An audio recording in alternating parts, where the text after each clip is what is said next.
Aquí comienza Desde el Fagot, un programa donde el fagot es el protagonista. Charlas con músicos y músicas, perspectivas y experiencias sobre el instrumento. Idea y conducción, Ezequiel Feingers. Realización audiovisual, Tomás Bravo Sternberg y Federico Bravo.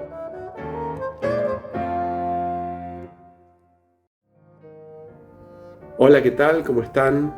En el programa de hoy les quisiera compartir una entrevista realizada a la destacada fagotista argentina Andrea Jurczyk, quien es primer fagot de la Orquesta Sinfónica de la UNCUYO, profesora de fagot de la Facultad de Artes de la UNCUYO y docente de posgrado en la maestría en interpretación en la música latinoamericana del siglo XX en la UNCUYO. Bueno, yo nací en Mendoza el 28 de mayo de 1969. ¿Y cómo llegaste a la música? A la música, bueno, porque en mi casa había un piano, mi mamá tocaba el piano. Ya a esa altura, cuando nacimos, mi hermana y yo, ya no tocaba, pero el piano estaba ahí. Y había una guitarra. Entonces, era de estas familias, y sigue siéndolo, de estas familias donde en cada reunión hay guitarreada, en cada reunión hay música, digamos, así que folclore. Mis abuelos maternos bailaban tango muy bien y si se podía, se ponían a bailar. Entonces, digamos, la música, si bien no había músicos profesionales, la música era parte de nuestra vida cotidiana. Estaba muy ligada y ha estado muy ligada a la vida familiar. Claro, buenísimo. ¿Y tocás guitarra aparte, otro instrumento? No, aprendí a rascar un poco la guitarra de chica, digamos, así como porque estaba ahí, porque había que, no sé, era por curiosidad y porque, bueno, sí había que, digamos, una vez empezada la escuela primaria, estaba digamos, la premisa de que había que aprender a tocar un instrumento y practicar un deporte en mi casa. Así que ese fue el principio, digamos, de un acercamiento un poco más, podríamos decir, sistemático, ¿no? Claro. ¿Y de golpe el fagot o pasaste por otros? No, el fagot no, nadie lo conocía en mi casa, diría. Había que tocar un instrumento. Entonces, como el piano me aburrió, la guitarra me aburrió, un poco la flauta dulce, un poco de coros, y bueno, buscando a ver qué instrumento me podía llegar a gustar, curioseando un poco así. Yo dije, bueno, quiero un viento, a ver, porque querés el violín, querés el violonchelo, querés la flauta. No, la flauta dulce no me había gustado mucho el registro agudo. Entonces, buscando, yendo, sí, mi mamá, digamos, mi madre, yo creo que fue la persona que, así una persona clave en mi acercamiento a la música, tanto porque a ella le gustaba mucho como porque vio que mi hermana y yo teníamos ganas, teníamos facilidad. Entonces ella realmente promovió mucho que hiciéramos lo que nos gustaba. A mí me parece que eso fue así muy importante para mi desarrollo posterior, ¿no? Pero en ese momento de búsqueda, yo tenía 12 años, se me ocurrió, fuimos a un concierto estaba pensando si había sido de orquesta o de quinteto de vientos fue.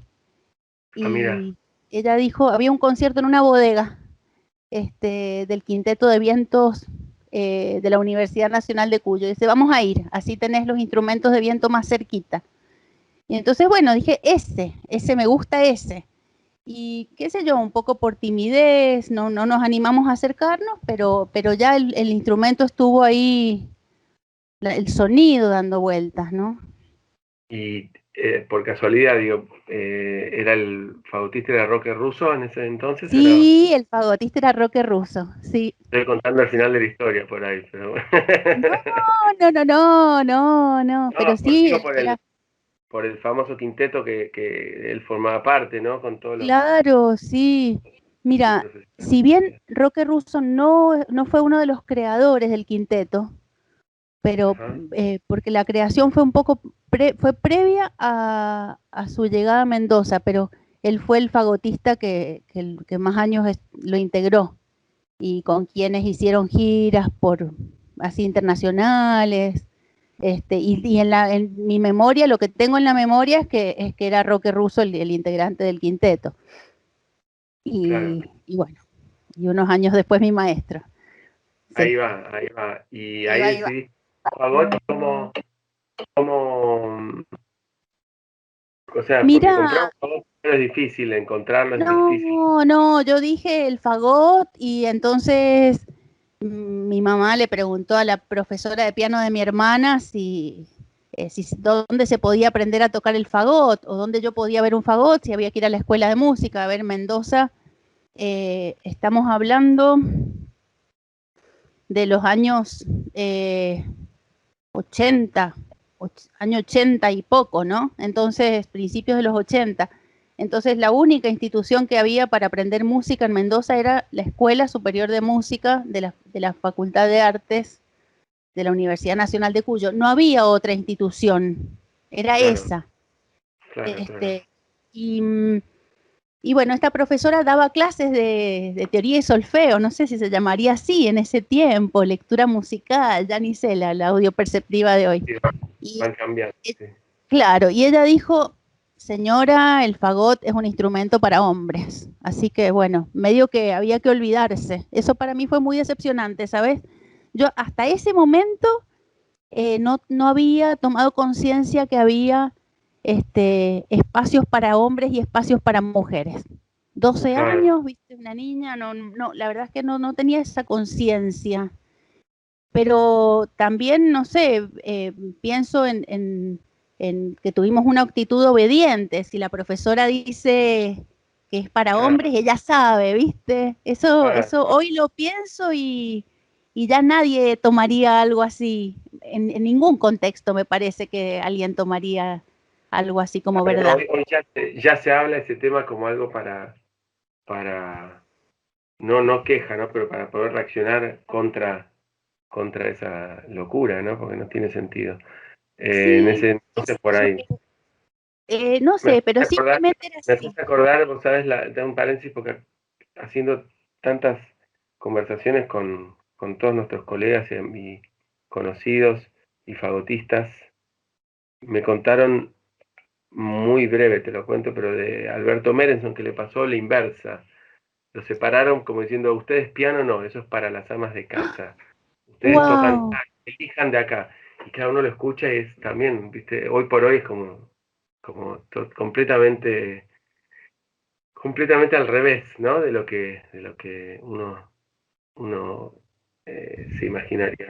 Che, No sabía esa historia y pienso sí, que sí, hoy es que te gusta, simplemente que te gusta, ¿no?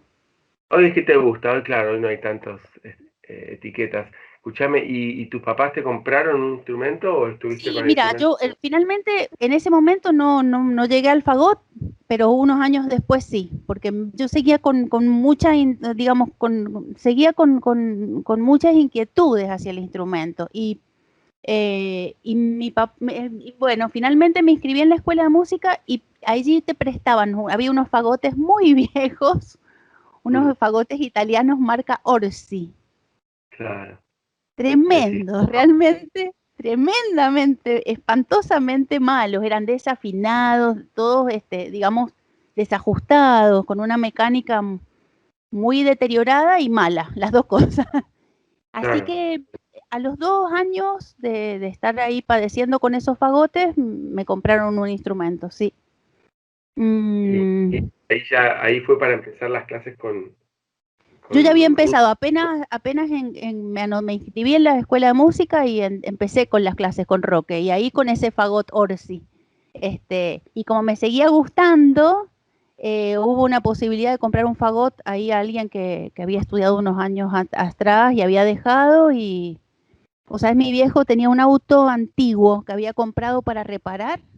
Yo no me acuerdo si era un Chevrolet o qué sé yo, un auto que quería ponerse a restaurar y lo vendió y me compró el fagot. Eso Qué hizo. qué Bueno, locura. sí, importante porque para él eran importantes las dos cosas y evidentemente priorizó que yo Obvio. pudiera tener un instrumento. Eso La verdad que lo valoro porque mi viejo sí que no tenía absolutamente ninguna inclinación musical, digamos, lo hacía porque, porque me veía el entusiasmo y lo quería acompañar. Pero sí, y no fue fácil comprar el fagot. Confianza. Sí, es difícil, es difícil. Qué sé yo, cuando llegué la primera vez con, no sé cómo fue lo tuyo, vos venís de familia de músicos, ¿no? Sí, sí, sí, sí, es diferente, sobre todo aparte con la música clásica. Entonces, Mm. es complicado hasta dónde le haces sentir a un hijo que es tan importante en términos que aparte uno desconoce. ¿Qué edad tenías ahí, Y yo Andrea? tenía, cuando empecé tenía casi 17, ya era grande. Ah, ahí uno ya tiene más claro, ¿no? Yo acabo de cometer el descalabro de incorporar una batería electrónica a mi casa. Entonces, ¡Ah! ¿cómo es la ¡Guau! ecuación? No traumatizarla con que es tan caro y que no se sienta que no se puede jugar como se debe, y cuál es la otra de que no es una simple muñeca, entonces es complicado. Pero bueno, en tu caso la suerte de tener un fagot propio y de tener a un flor de pedagogo y intérprete como Roque Russo. Sí, sobre todo, ¿Cómo? ¿sabes qué recuerdo de él? Eh, Sí, para o de mí las era, clases.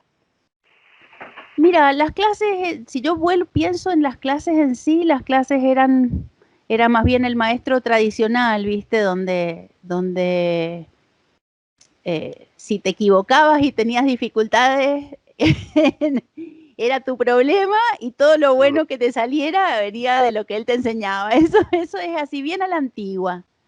claro. Eh, Sin embargo, es una persona tan generosa, pero tan generosa con nosotros, sus alumnos. Yo lo agarré ya grande, ¿no? Porque, no sé, estoy pensando, sí, le quedaban unos 6 años hasta jubilarse, pero era muy generoso. Por ejemplo, si no alcanzaban las horas de clase en la escuela de música, y había que hacer cañas o había que repasar para un examen, algo así, nos recibía en su casa el sábado a la mañana. Estaba la esposa, Ofelia, que la amo, un ser humano eh, excepcional. Mm, Estas mujeres de antes, sumisa, callada, pero era amorosa porque, no sé, me esperaba con un tecito, no sé, era amorosa, la verdad es que era amorosa. Me acuerdo mucho de ella y de Roque también, de esta manera, como una persona muy generosa. Incluso hay una anécdota, porque yo la verdad es que fui a la escuela de música para aprender a tocar el fagot por, por gusto de tocar un instrumento, ¿no? No porque me iba a dedicar a la música. Yo estaba en quinto año del secundario, hacía un secundario de 6, así Mm. que estaba cantando en el coro del colegio hicimos un sinfónico coral, vi el instrumento más de cerca y decidí que no me iba a quedar con la duda. este, y, lo que recuerdo es que cuando apenas me compraron el fagot, él me llevó a la orquesta a tocar con él y hacían la quinta de Beethoven, la quinta de Beethoven con Luis Gorelick. Ah, Y yo mira. tocaba muy poco, estoy hablando de 2 años de tocar el instrumento. Vos sabés, Ezequiel, empezó a sonar la quinta y yo sentí la música alrededor mío, sentí que era lo mío para siempre. O sea, fue un momento, como dice uno de mis alumnos, ahora dice un profe, ese fue tu momento mágico, fue un momento mágico, único en mi vida. Así, sentir la quinta resonando, toda la orquesta alrededor, y casi no podía respirar. Y ese fue el día que dije, no, literatura no, voy a estudiar, me voy a dedicar a la música. Listo, ya Claro, qué está. lindo. Buenísimo, Eh, buenísimo. y eso se lo debo a Roque, porque tuvo así no sé, la osadía, no era algo, digamos, común llevar a un chico, a un principiante a la orquesta, no.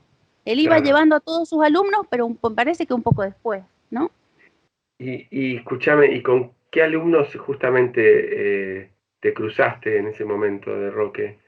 Mira, cuando yo empecé, a ver, estoy pensando, José Gavarró, no había egresado, pero ya estaba viviendo en Tucumán. Él ya tenía su puesto en Tucumán, así que lo Claro. vi 1 o 2 años después recibirse. Y en ese momento estaban a punto de egresar Ricardo Sánchez, yo no sé si ya has hablado con él. Sí, hemos conversado. Ya había terminado Sergio Rech, que estoy pensando si él ya estaba en Alemania, no recuerdo si estaba en Alemania o estaba dirigiendo alguna orquesta por allí, que también era director de orquesta. Tengo ese tiempo, no tengo muy presente. Había otro fagotista del que yo me enamoré perdidamente, que se llama Gabriel Bernés, y él unos años después se fue a estudiar, a seguir estudiando y a vivir a Francia, y se quedó a vivir en París. Ajá. Muy buen músico también. Él, y después, ¿sí? No, perdóname, seguí. Y después Rubén Woods, que hoy es primer fagot de la Orquesta Filarmónica de Mendoza. Ricardo Sánchez, de quien ya te hablé, es el suplente de solista en la Orquesta Sinfónica de la Universidad Nacional de Cuyo. Y después había otros fagotistas que estoy pensando, Julio Encina, que tiene una plantación de cañas. Ajá. Él es segundo fagot de la Filarmónica de Mendoza. Diego He tocado Romero. he tocado ¿Cómo? con sus palas, he tocado con sus tubos. ¿En sí? Ah, bueno. Muy bien. ¿Y después qué más? No lo conozco personalmente, pero sí. Escúchame, ¿y Sí. terminaste tus estudios con Roque Y o... terminé, él se jubiló un poco antes de que yo terminara la carrera, entonces se jubiló y ganó el puesto Sergio Rech, que volvió de Alemania, y así que justo enganché su primer tiempo de regreso en Mendoza con mi último año de estudios. Fue muy Mira, importante.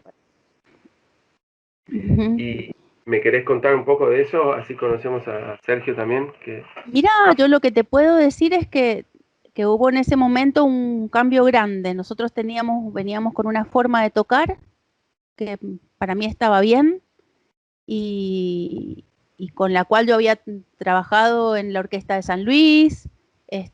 Me contrataban siempre en las orquestas de Mendoza, y me servía para tocar, hacer música de cámara, viajar por ahí, ganarme algún curso, alguna beca, ¿no es cierto? Y cuando llegó Sergio Rech, la verdad es que conocí otra manera de tocar. Yo pienso que ya él, volviendo de Alemania, principios de los 90, yo pienso que ya se pudo ver que había otra escuela, ¿no es cierto?, más moderna del fagot y de cerca, porque hasta ese momento lo que hacíamos era escuchar CDs, ¿no? Claro, Los CDs de Tuneman. Estoy pensando de qué manera nos llegaba la claro, información, ¿no? Era claro. en Mendoza, tener un CD de Tuneman era, no sé, Sí, lo sí, más. completamente, sí. Sí, Y uno a la escuela como lo que escuchaba en el CD, por lo que escuchaba en el CD, como si era la escuela alemana era Tuneman, pobres otros que estaban dando vueltas. claro, Era la forma que nos claro, llegaba, totalmente. claro. Y así que bueno, esto fue muy, muy interesante. Trajo algunos métodos nuevos, un poco más de conciencia. Bueno, toda la cuestión, la escuela alemana para mí es súper ordenada, ¿no? Muy, sobre todo, más que nada la parte metodológica, así o más que metodológica, diría más sistemática, ¿no? Por ejemplo, Roque nos insistía mucho en las escalas, en los métodos, había que estudiar mucho los solos de orquesta, y eso no fue diferente, solo fue como el modo de tocar un poco diferente. Eh, y digamos, para mí fue tomar conciencia de que había que ajustar unas cuantas cosas. Sí, Y te da un paréntesis, Sergio estudió todos sus estudios con Roque antes de irse para Alemania. sí, sí, sí. En Alemania, ¿vos te acordás o sabés con quién estudió él? Sí, él estudió con Günter Pisk, que había sido solista de la Filarmónica de Berlín. Claro, ¿Mm? O sea Que que si venía lo con mucha información para transmitir, Sergio, imagino. Sí, sí, Claro, porque además estuvo mucho en contacto con músicos de la Filarmónica de Berlín, ¿viste? Con gente que todavía está hoy dando vueltas. Entonces fue, la verdad es que muy interesante, muy interesante. Y Y terminaste ahí el conservatorio con él, entonces. claro, terminé con él y yo me había puesto a estudiar alemán unos cuantos años antes. Porque otra cosa que le debo a Roque Russo es que siempre decía, ustedes se tienen que ir afuera, se tienen que estudiar, tienen que estudiar. Por eso digo siempre que ha sido una persona muy generosa y que dentro de lo que había en aquellos años en la Argentina, él, digamos, siempre con la premisa de lo que yo te estoy enseñando es lo mejor, ¿no? Este, pero a su vez dejando una puerta abierta para decir, se tienen que ir y conocer el mundo, eso también lo decía. Entonces, digamos, me Eso es muy parece muy importante lo valioso. que decís. Claro, muy importante, porque en esa época también estaba la otra corriente donde inconsciente o conscientemente no te dejaban ir afuera. Ah, Entonces, mira, no te olvides que el Colón, por ejemplo, acá en Buenos Aires, era sagrado y vos te enterabas o no de las cosas. Bueno, vos nombraste a Tuneman por un CD, las revistas cuatrimestrales o bimestrales, pero que te traían ya la noticia cuando había pasado, que hacía había mucho tiempo. pasado. Entonces, las historias uno las podía dibujar de otra manera, el centro del mundo o la cola, ¿no? O el culo, como le digan, del mundo también era cierta, o sea, entonces por ahí te mantenían también en una cápsula. Qué bueno que Russo no lo hizo con vos, es Él genial. no lo hizo, la cápsula era Mendoza, yo te diría que vivir en una provincia era una cápsula, Claro. ¿Tuviste en sí relación misma. con otros profesores antes de, imagino que te fuiste afuera por lo que estás Yo diciendo, lo a que estudiar? hice, vos decís, sí, mira, la No, cosa pero es así. nacionales, o sea, con Chiambaretta, con Merenson, Mira, con yo Colón. lo que hice fue, yo nada más tuve, a ver, como tenía un poco la cosa de esto de que el fagot no es para las mujeres y realmente no había más chicas tocando en Mendoza. Encontré uno, cuando empecé había una mujer grande que iba de vez en cuando, pero me parece que lo hacía por hobby, la vi un año y después no la volví a ver. Entonces me enteré que había una Andrea fagotista y apenas fui a Buenos Aires una vez, me fui al Colón a conocer a la Andrea fagotista, que era Andrea Merenson. Claro. Entonces, pero bueno, ella estaba muy ocupada en otras cosas, digamos, no tuvo mucha intención de conversar conmigo, no me fue así accesible. Así que dije, bueno, ya está, me encantó conocerla y hasta ahí llegué. Y después otro viaje que hice, me comuniqué con Chiambaretta, por Roque me facilitó el teléfono, por ejemplo, creo que fue un viaje que hicimos con un ensamble de vientos que teníamos. Y, Claro. y tuve una clase con Chiambaretta y nada más que Ay, eso. Yo no sé muy bien por qué, me parece que no sentía y tal vez, qué sé yo, no quiero decir algo que no es porque no lo sé, tal vez ahí sí había un celo de mi maestro de alguna manera. puede Europa ser. sí, Estados Unidos sí, eso estaba habilitado, Buenos Aires, y yo no te sé decir, Ezequiel, por qué no. No Claro. sé Bueno, si había ahí, pero ¿no? por suerte estaba Russo, que fue uno de los grandes pedagogos que tuvo Sí, nuestro país. yo siento que él, digamos, formó escuela en Mendoza. Eso es Ah, lo que he podido comprobar con el paso de los años. Sí, claro, sí. claro. No era, o sea, más allá de que para mí era el maestro, ¿no? El Sí. único, con el paso de los años ratifico que lo que él hizo fue dejar escuela. Sí, sí. Y Y Andrea, porque ya ahora ojalá tengamos el tiempo para hablar de tu increíble experiencia con la docencia, que vos estás continuando con la escuela que no es que él dejó, pero que él le comenzó. Vos te fuiste a estudiar afuera, nos estabas por contar, sí, y yo me quería, viste, dije, bueno, Estados Unidos o Alemania, Alemania, porque tenía una cosa con Europa, la arquitectura, no sé, me llamaba la cultura europea, eso es así.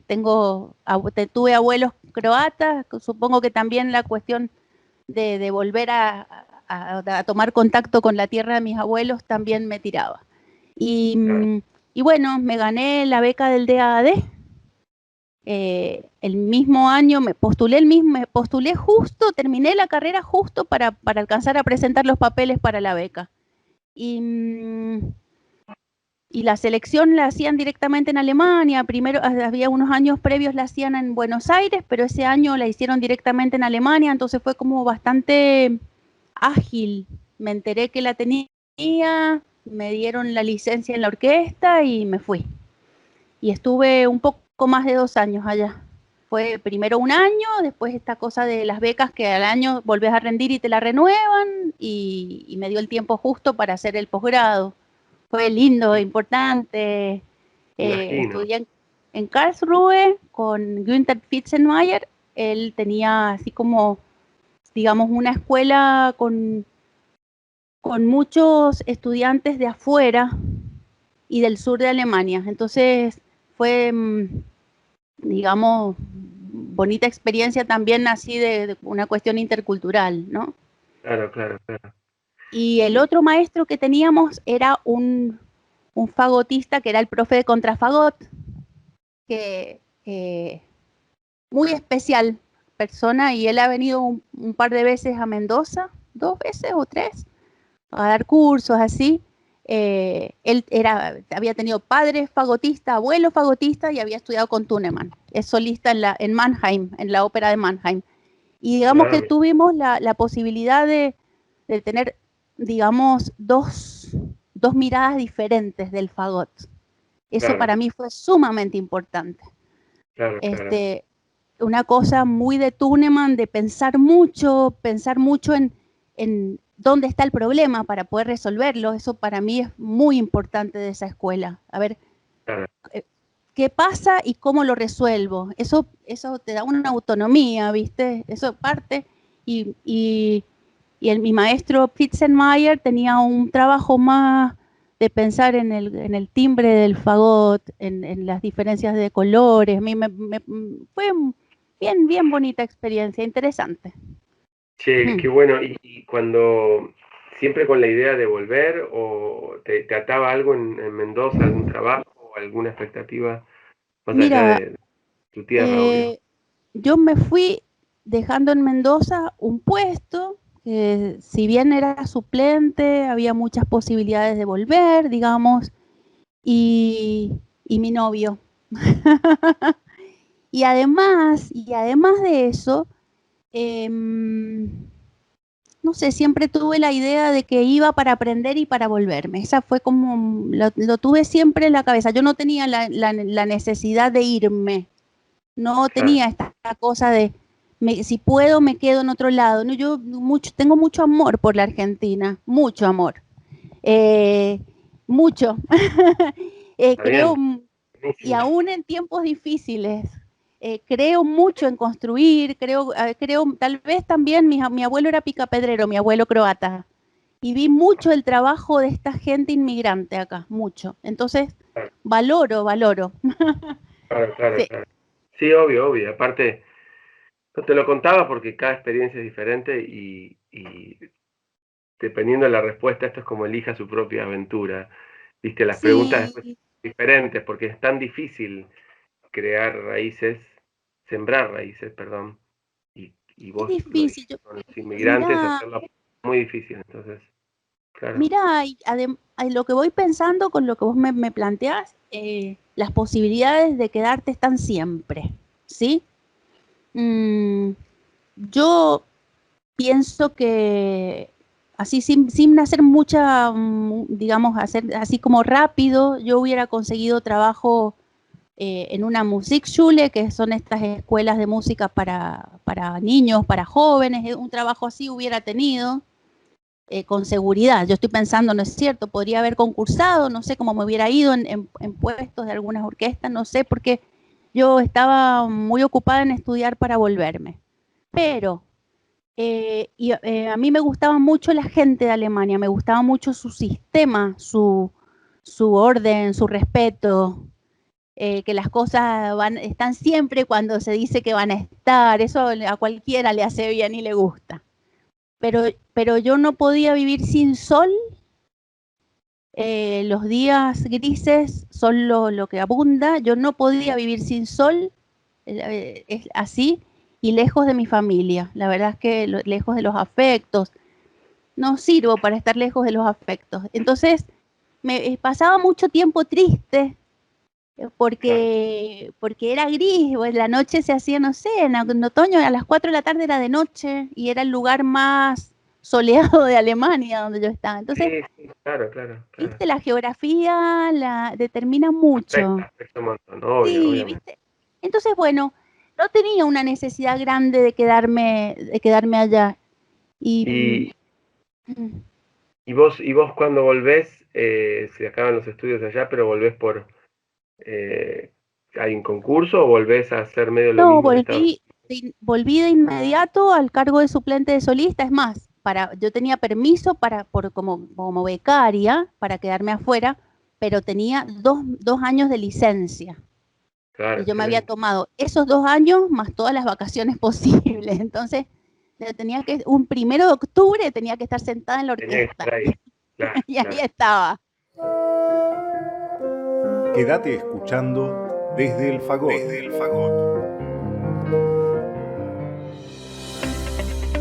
Radio Damus, la radio del Damus. Música, debates, información, actualidad y humor. Llévanos a todos lados. Bájate la aplicación y sé parte de este espacio. Radio Damus, nuestros sonidos.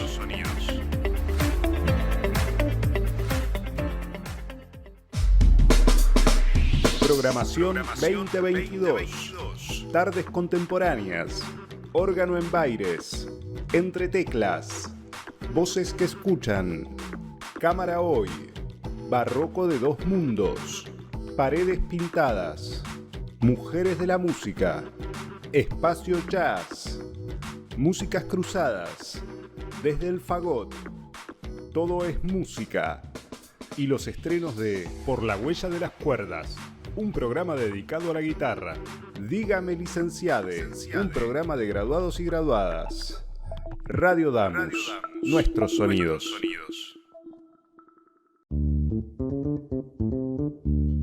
Radio.damus.musica.ar. La radio TV en vivo, información de los programas y mucho más. Radio.damus.musica.ar.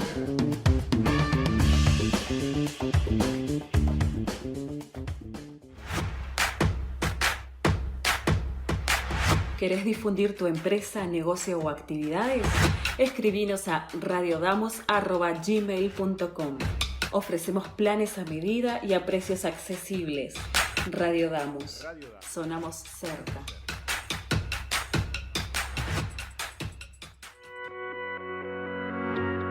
Sumate a nuestra programación. La radio del Damus está abierta a propuestas. Si sos docente, no docente, estudiante, graduado o graduada del Damus, tenés tu lugar en la radio. El espacio es gratuito y te ayudamos a preparar tu programa. Escribinos a radiodamus@gmail.com o buscanos en Facebook e Instagram. Radio Damus, tu radio.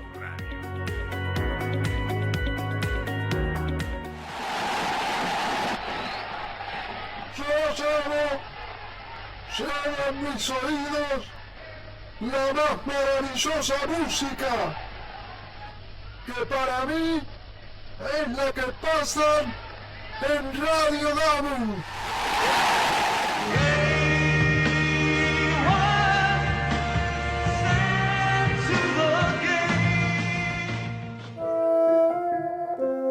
Seguimos con Desde el Fagot.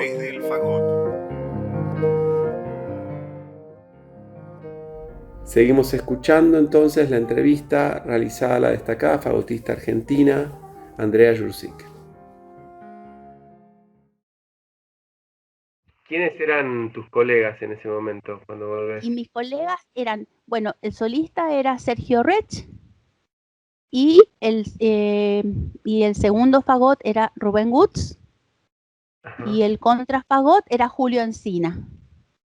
Estas tres personas. ¿Cómo continúa el movimiento de fila que sé que hubo? Mira, el tiempo previo a que yo volviera, había estado como reemplazándome Fabián Contreras y Sergio Rech había estado dirigiendo, me parece, la Orquesta Filarmónica. Han pasado muchos años, no sé muy bien cómo era mientras yo no estaba ahora pensando. Pero cuando yo llegué, fue lindo porque eran personas a las que yo quería mucho, ¿no? Claro. No sé si fue fácil, porque yo llegaba de Alemania y eso a las personas que me rodeaban un poquito, por ahí les da, me parece un poco de miedo, Puede ¿viste? ser. Puede. Entonces esa parte, reinsertarme no fue tan fácil, no fue Mm, tan fácil, diría. Bueno, sí, hasta que los fantasmas se van, cuando los fantasmas se van es tocar y hacer música y listo, ¿viste? sí, claro, Pero claro, claro. mm, Y, tam- y el cargo de docente, ¿cómo lo...? y unos años después, yo tampoco me acuerdo cuántos, Sergio Rech se fue a Alemania por un tiempo, porque por cuestiones familiares, y yo estoy pensando, yo justo estaba en licencia por embarazo en ese momento. Entonces hubo una pequeña audición para cubrir la cátedra y el puesto solista, y entonces unos meses hizo el puesto Rubén Woods. Y Ajá. ya cuando Sergio definitivamente decidió quedarse en Europa y renunció, hicieron un concurso y me presenté y lo gané. Y esto Ajá. fue a fines del 2002, así que ya desde entonces ¿Y la soy fila solista cambió desde y entonces que vos ganaste el puesto de ¿cómo? solista? La fila de la orquesta donde sos solista cambió, o es la misma desde entonces, los miembros. Sí, la fila cambió. Estoy pensando cómo fue. Ah, sí, la fila cambió porque además retornó al puesto de suplente de solista Ricardo Sánchez, que había estado unos años haciendo gestión en la universidad. Ajá. De esa parte me había olvidado. Así que él volvió a su puesto de suplente de solista, Rubén Woods siguió siendo segundo fagot y Julio Encina siguió siendo contrafagotista. Después, me está haciendo un poco de lío. En algún momento Julio No, no, no. Encina se fue de la Sinfónica y ganó el concurso de contrafagot Diego Romero, que ya no está en la Sinfónica. Sí, la idea, no te quiero marear, no quiero marear la conversación, hacerla Ujú. más confusa, sino de tratar de nombrar sobre todo a fagotistas que no tenemos la suerte de conversar generalmente, o Claro, Diego que no están. Romero, que no sé. Ujú. Claro, para nombrarlos para que queden en una historia que, al menos Muy nombrándolos, bien, se hace un poco más claro todo.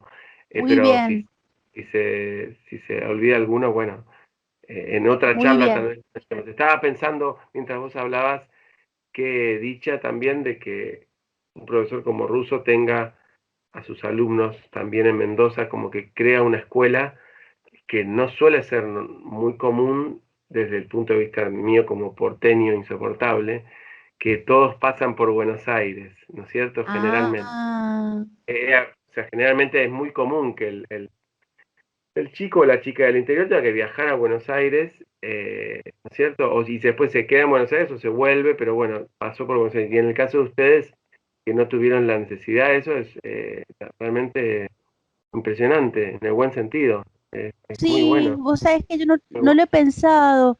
Igual Sergio Rech me parece que tomó clases yo no te sé decir si con Chiambaretta, con Merenson, él algo hizo en Buenos Aires, Sí, eso te lo puede más contar allá él.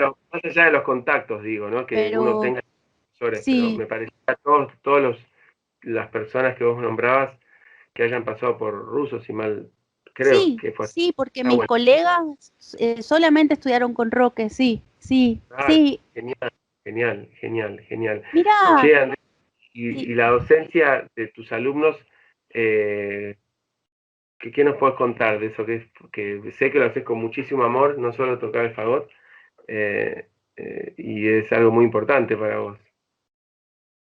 Me encanta enseñar, me Claro, gusta dar clases, me gusta acompañar, abrir caminos, me siento que le da mucho sentido a mi vida, además de hacer música. Y bueno, creo mucho en los jóvenes, creo mucho bueno, creo que eso es lo que más me moviliza. Y bueno, me gusta dar clases, me gusta descubrir nuevas cosas de la mano, digo, de la técnica del instrumento, de la mano de cada dificultad de cada estudiante.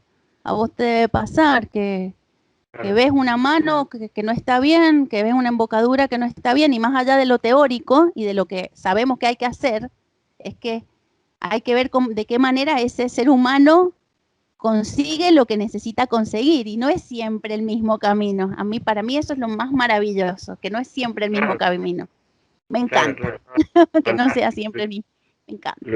Ayudar con lo inesperado, porque generalmente en las clases de nuestros instrumentos de música, generalmente no te vienen con anticipación que el lunes tanto vamos a ver tal concierto o tal sonata. Generalmente llegan con lo que le pediste y algo más. Si ese algo más sí, ¿no? Sí.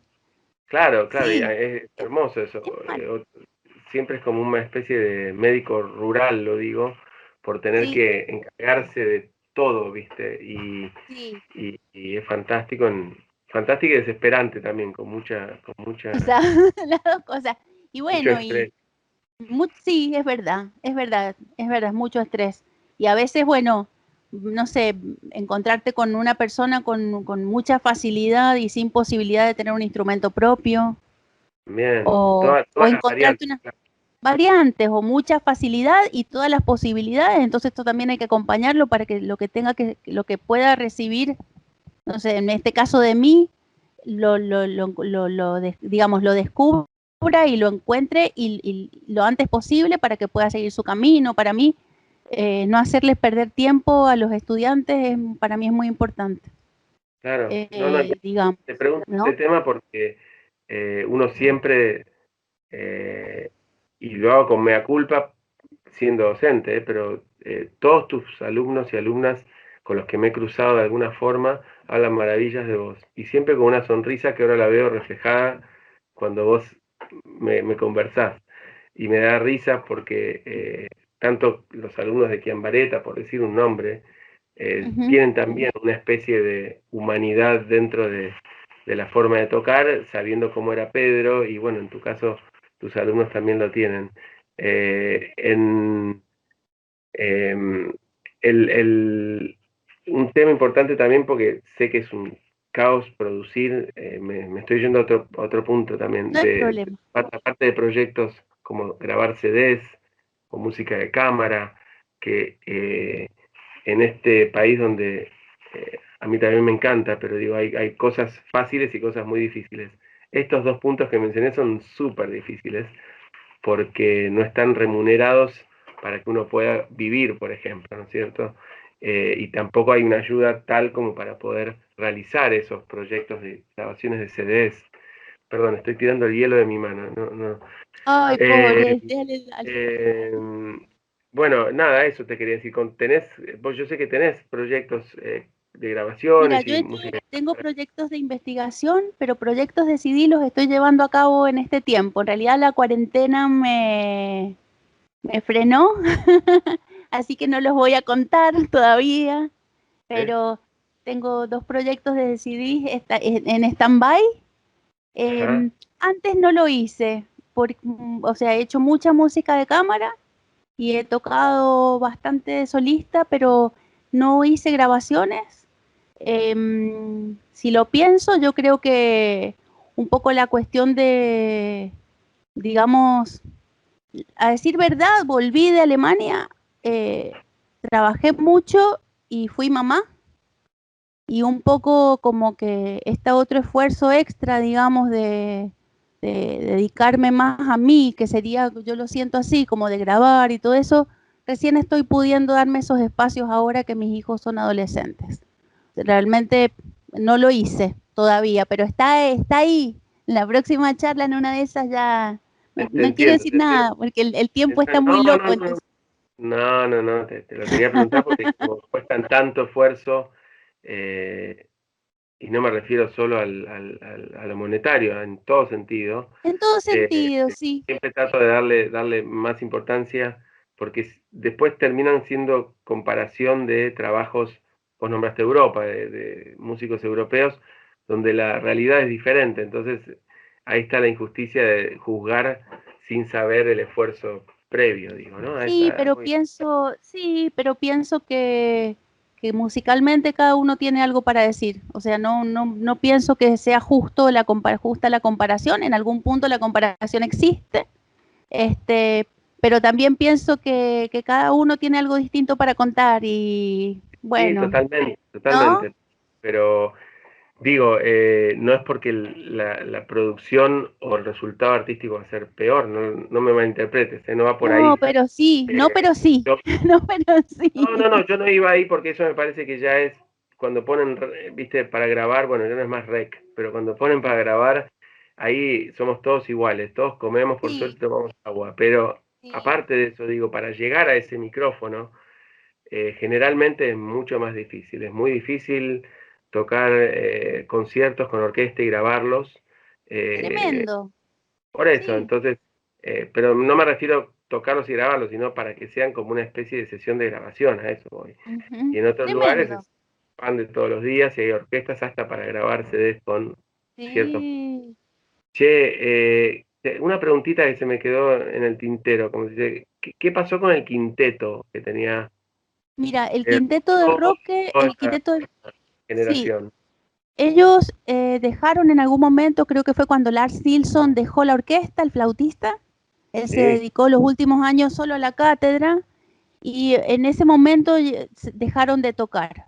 Tampoco te puedo decir exactamente en qué año, pero hay un par de tesis de grado en la Facultad de Artes de la UNCUYO, donde esos datos están.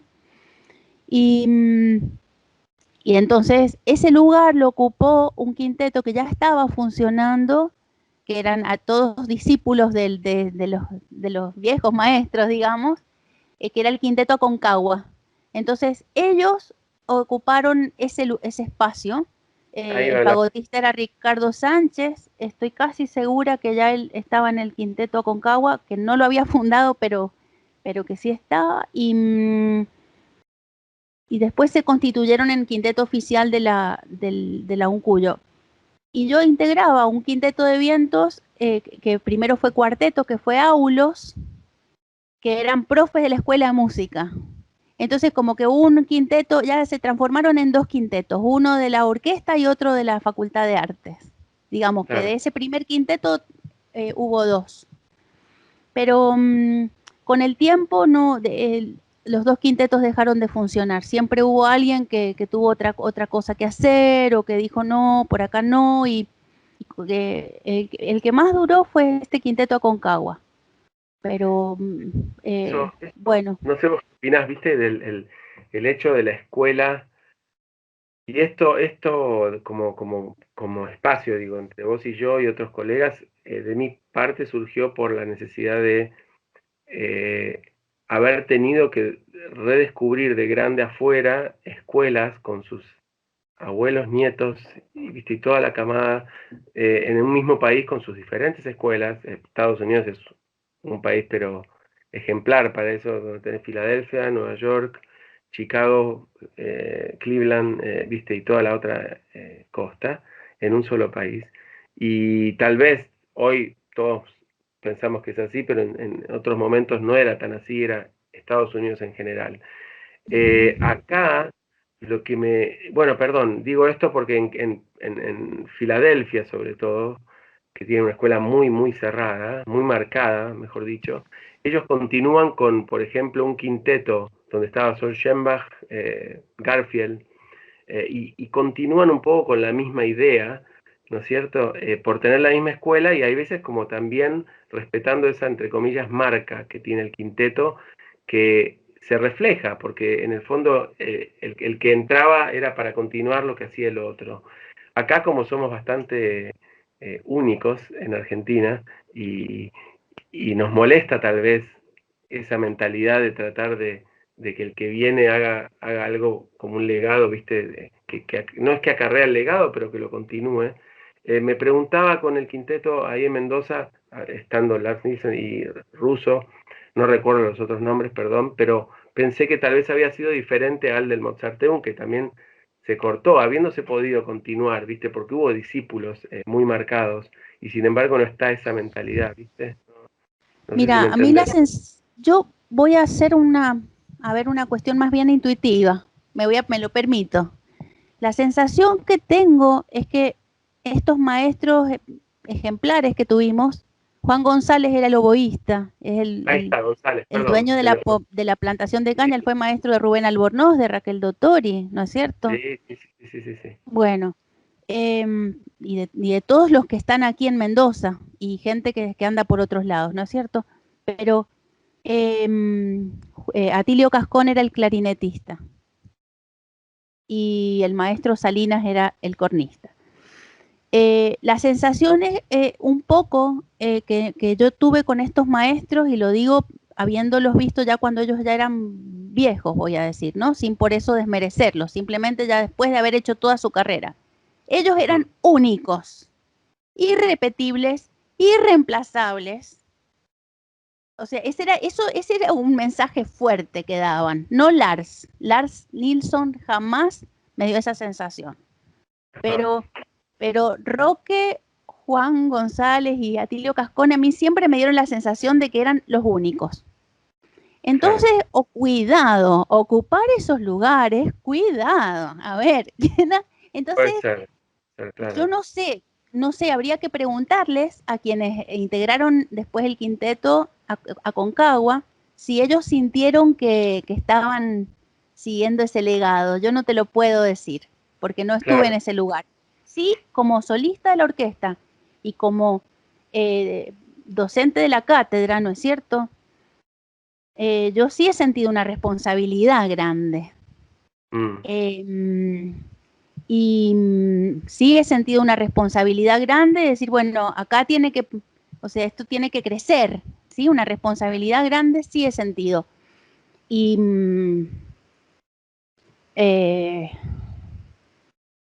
a ver, esta cuestión de legado la pienso a nivel de responsabilidad y a nivel de continuar y lo que se hizo, sí, con mucho respeto. Con la conciencia de que estos maestros eran solo ellos, y me parece que el quinteto del Mozarteum también tenía un poco esa, ¿no? Yo creo que también, estaba pensando en Salgán, me voy al tango, pero viste, el hijo de Salgán toca, y aunque uno se queja que va a escuchar, parece como una especie de playback de lo que hacía su padre atrás, pero hay algo, y por ahí lo hacen por marca, todas esas discusiones que son eternas y no llevan a ningún lado. Pero me quedo pensando con Filadelfia porque yo fui a estudiar con la que fue una discípulo de Schoenbach, y Schoenbach, Garfield, Matsukawa hoy, todos solistas en Curtis y en Filadelfia, hay algo en común con muchísimo respeto. Yo sé que tal vez uno diría habría que nacer de nuevo, esa frase tan rara que se usa, pero digo, ¿cómo inculcar ese respeto? Te lo hablo a vos como docente, yo también me lo estoy diciendo ahora en voz alta, por ahí hasta terminemos cortando esto para no aburrir al que esté escuchando, pero a mí me interesa justamente aprender no solo de las buenas cosas que nos dan, también de lo malo, y tratar de no repetir, vos lo dijiste al principio, y me queda pensando, Mozarteum, sí, yo creo que por ahí hubo muchos quiebres también, ¿no es cierto? Y ellos aparte tenían una mentalidad, lo digo por Pedro, Coquiararo y Quiamba, ellos querían estar activos hasta los últimos días, creo. Entonces el no dejar el legado para que lo ocupe otro, aún estando activo. Garfield o Schoenbach no lo hicieron de esa forma, seguían en su plenitud como personas, pero habían dejado el legado para que lo continúe otro. Son mentalidades diferentes, pero no, te lo quería comentar, me parecía importante, sobre todo hablando con una mendocina así 100%. Para que de pura cepa. Cepa, una mendocina cuando vaya a Buenos Aires te va a llevar unos vinos ricos. No, qué tanta virtualidad. Mirá, yo la verdad es que mi sensación, y hablo por mí, ¿viste? Porque yo no sé cómo han sido las experiencias, mis colegas, todos fueron de años anteriores a mí. Cuando yo empecé a tocar el fagot, todos estos músicos que te he nombrado, estos fagotistas, estaban terminando su carrera. No estudiaron conmigo. Yo llegué en unos años donde ya no había estudiantes principiantes. Es así, no tenía compañeros de cursado, ¿sí? Entonces, digamos, yo conviví mucho con la escuela de Lars Nilsson. Yo tocaba con flautistas siempre porque porque casi no había fagotistas en ese momento, ¿no? Entonces, lo que pienso es que Roque sí se retiró a tiempo, también al estar digamos, inmersos en una universidad. Para mí esto es lo que ha sido diferente.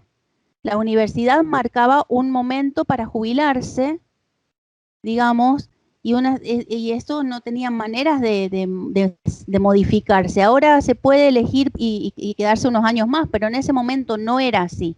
Entonces sí o sí había que hacer un paso al costado. Claro. Entonces, de alguna manera eso hizo que, y otra cosa muy buena de Roque fue que siempre, digamos, tuvo sentado al lado suyo a sus alumnos. Entonces, la verdad es que era muy exigente y eso hacía que cada uno estuviera preparado para ocupar la silla. Realmente en eso jamás yo sentí que fuera egoísta. Es más, cuando ya estaba cansado, lo que cuentan mis compañeros, digamos, ahora son mis compañeros, pero en ese momento yo era una piba, entonces ellos contaban que si no, ya no tenía ganas de estudiar, los ponía sin aviso a tocar las partes de primer fagot de las obras importantes, sin aviso. Entonces, él preparaba a sus alumnos. A mí me parece eso sumamente importante. Y, sí, así Totalmente. que, o sea, por un lado, el gran maestro soy yo, pero por otro lado, dejo espacio. Yo pienso que fue así, que fue, Sí, sí. bueno, es otra mentalidad también. Yo qué sé, Sí. en ese momento cuentan todos de las casas de sus profesores que hasta dormían. También Mira. por ahí las esposas eran, perdón, eso está mal dicho, con una hospitalidad que de puertas abiertas, viste, Sí. 24 horas. También había una mentalidad y tal vez la esposa era ama de casa en el sentido de que estaba en la casa para hacer eso. Sí, Hoy, sí. yo creo que si digo Hoy, eso en mi casa va a estar la puerta cerrada porque estamos todos trabajando y claro, y no no, es y de más. además es impensable, ¿viste? Ahora hay una cierta distancia que guardar también y las cosas se manejan diferentes, ¿no? Hay Pero una distancia, como vos decís, que hoy está más marcado y lamentablemente con nostalgia lo digo, el ir a pedir azúcar, huevo y manteca al vecino ya no se usa más. sí, es verdad, eso también cambió. Andrea, nos debemos otra charla, Bueno, nos debemos una reunión presencial para que vengas acá. sí, un concierto. Tenemos que tocar música. Bueno, un montón de cosas. Mientras no se pueda, yo creo que esta era una buena excusa para Pero conversar. por supuesto, me parece fantástico. Yo te agradezco infinitamente, de verdad, de corazón, me encanta hablar con vos siempre que lo hice y un lujo que nos hayas contado lo que nos contaste. ¿Sí? Bueno, igualmente, Ezequiel, un gusto enorme. Espero que haya sido, bueno, que sigas con la investigación, me parece sumamente importante.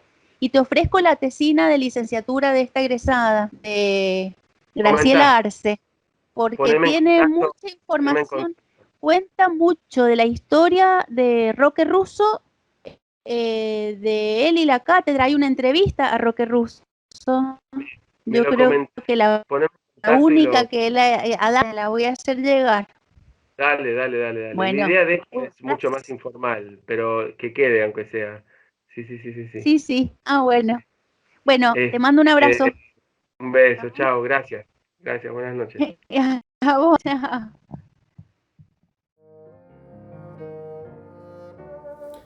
Llegamos así al final de nuestro programa de hoy, espero que lo hayan disfrutado. Mis agradecimientos, como siempre, por el excelente trabajo técnico y de edición a Gonzalo Rodríguez y Tomás Bravo. Muchísimas gracias, hasta pronto. Esto fue Desde el Fagot. Idea y conducción, Ezequiel Feingersch. Realización audiovisual, Tomás Bravo Sternberg y Federico Bravo. Radio Damus, nuestros sonidos.